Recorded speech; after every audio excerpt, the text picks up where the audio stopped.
Welcome back, everyone. This is the second video of 2 in the series this week on functions. So it's time now to talk about how to get data into and out of functions. In other words, inputs and outputs. This video will cover both inputs and outputs. It's worth noting that both the function definition and the function call will change slightly when adding these actions. And there's also a final consideration when it comes to working with functions, which is distinct but related, and that is side effects. That will be covered here too. Okay, so let's jump to inputs first. You've actually used functions already that take inputs. Print and input are both examples. You can send each of them items in between their parentheses. These items are actually called arguments. So now you have a term for this. These are called arguments. When you give them to the function, this is called passing the functions these arguments. So functions may take any number of arguments. You know, for example, that input can only take 0 or 1 arguments. And print can take 0 or more arguments. In other words, you can send print as many items as you would like. Arguments are how to send data to a function, right? But what happens when the data actually gets to the function definition? The data are received and actually assigned to something called parameters. Parameters happen to be the objects that the function definition creates to hold the data that you passed to it when you pass to those arguments. If a function requires input data, adding that ability is not complicated at all. The function definition looks just a tiny bit different to what you've seen before. Really, all you need to do is put new variable names inside of the parentheses. So as an example here, this is sort of generalized code, but you can see def func name, and in between those two parentheses, there's something called param. That is one new parameter that you're defining in this function definition. You can actually define 0 or more parameters in your functions. You've already seen defining 0 parameters in functions. But for instance, here's a function definition with 2 parameters, last and first. These are 2 new objects that are created when the function runs. And when you call the function, you just need to make sure that the number of parameters and the number of arguments match. So if you've defined 2 new parameters in the function definition, you must send that function 2 arguments. This will obviously greet Scottie Pippen. This actually brings up an important observation, which is that multiple parameters get their values based on the position of the arguments sent in the function call. In other words, the first parameter receives the first argument value. The second parameter gets the second argument. So in this example here, that 4 that's being passed as an argument to display sum is going to be held in num1, and that 8 is going to be held in num2. Recognize you must match the number of arguments sent with the number of parameters defined. Otherwise, an error will be created and your code will likely crash. So here's that same function being called 3 separate times, twice with 2 arguments, and once with 3 arguments. You can see the first 2, no problems. But the third, because there is a third argument, because there is a mismatch in the number of arguments compared to the number of parameters, your code will crash. A type error is generated. There's another consideration that needs to be taken into account here, and that is what actually happens if when you call the function you pass a different variable type than it expects. So we see display sum as a function, and we realize that this is probably a mathematical function, which means that it probably takes numbers, either integers or floats. But what happens if we send it 2 strings? Well, sometimes the program will actually still run. In this particular case, because we're adding the 2 numbers, or rather because the code inside of the function itself is plussing the 2 items, and the 2 items here are strings, you know that that plus action with 2 strings on either side is a concatenate action, which means that this code will still run. It's just that the sum of dog and cat is dog cat. However, sometimes when you call a function and you pass it data that was different than how you intended it to be written, the program will actually crash.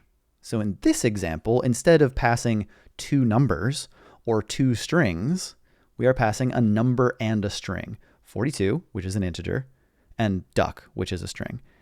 And you already know that you can't concatenate or add a number and a string together. You get another type error, unsupported operand type for int and string. They cannot be combined, is what Python is telling you. Moving on to another technique that you can use here. It turns out you can assign default values to parameters. And these parameters ultimately, if you assign default values to them, will function in the following way. If no argument is passed to them, then the parameters get assigned these default values. You've actually seen this before as well, in the form of the end argument in the print function. The default value of end is \n. In other words, enter on the keyboard. It's the final action that print takes before it concludes. But when you type end equals and give it a value in between those singular double quotes, the default value is overridden. You don't have to send end every time you call print, but you can and change its behavior. One final thing to note here is that all parameters with default values have to come after all parameters without default values. In other words, all of the parameters that you define have to be ordered in the following way. Parameters without default values, then parameters with default values. So let's immediately contextualize this. You can see here there's a new function called birthday with 2 parameters, name and age. And in fact, both of these have default values associated with them. The default value assignment is just a standard old assignment statement. It just happens to be inside of those parentheses where the parameters are defined. And you can see all the function does is say, happy birthday, whatever the name passes through, you are, and then prints the age as well. There are then 4 examples here of how you can call this function. And this might look a little strange, given that we just said you have to match the number of arguments with the number of parameters that were defined.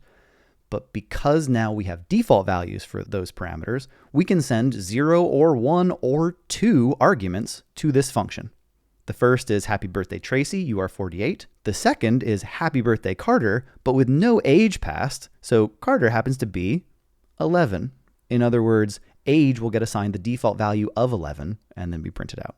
Interestingly, if you pass none, then both name and age are given their default values of Cooper and 11. In other words, happy birthday Cooper, you are 11.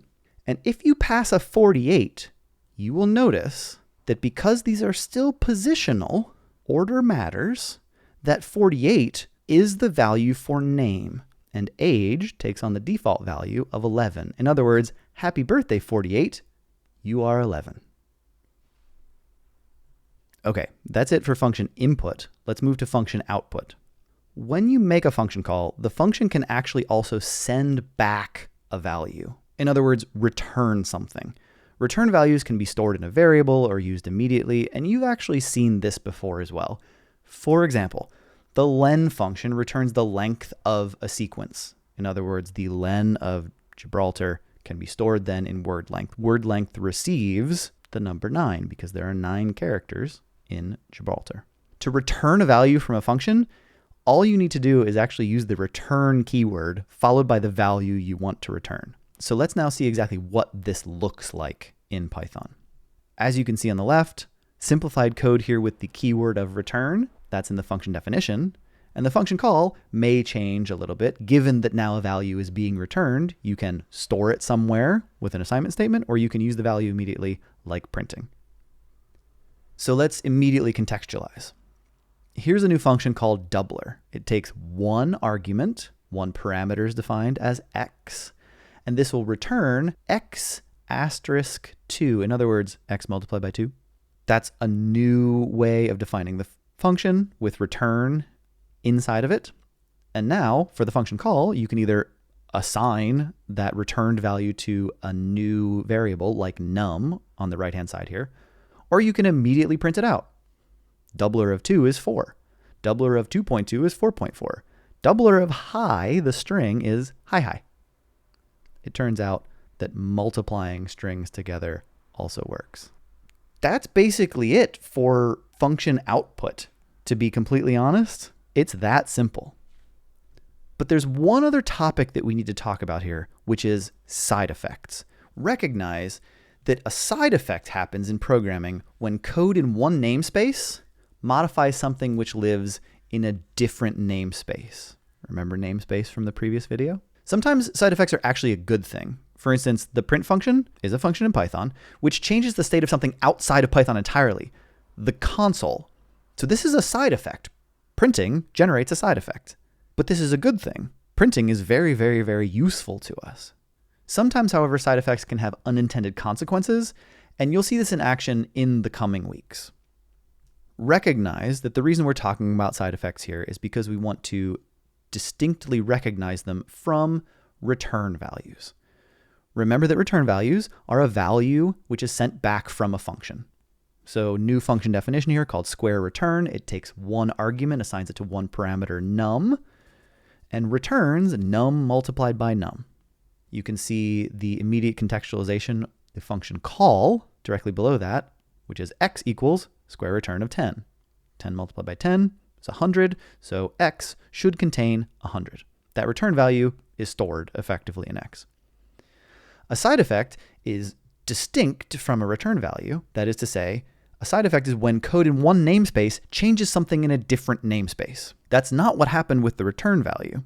X is a unique variable somewhere outside of square return, that function, the namespace square return, and a value is being sent back to it.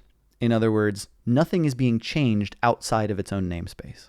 But if you modified this square return function and wrote a slightly different one called square side effect that also defined one parameter, in other words, one argument would be sent to it, and instead of returning something, you said print that number, then nothing gets sent back to where square side effect was called, and x will hold nothing inside of it, but the side effect still exists. We've printed.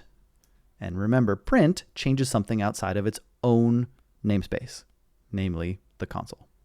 That is it for this week, y'all. Thank you for being here.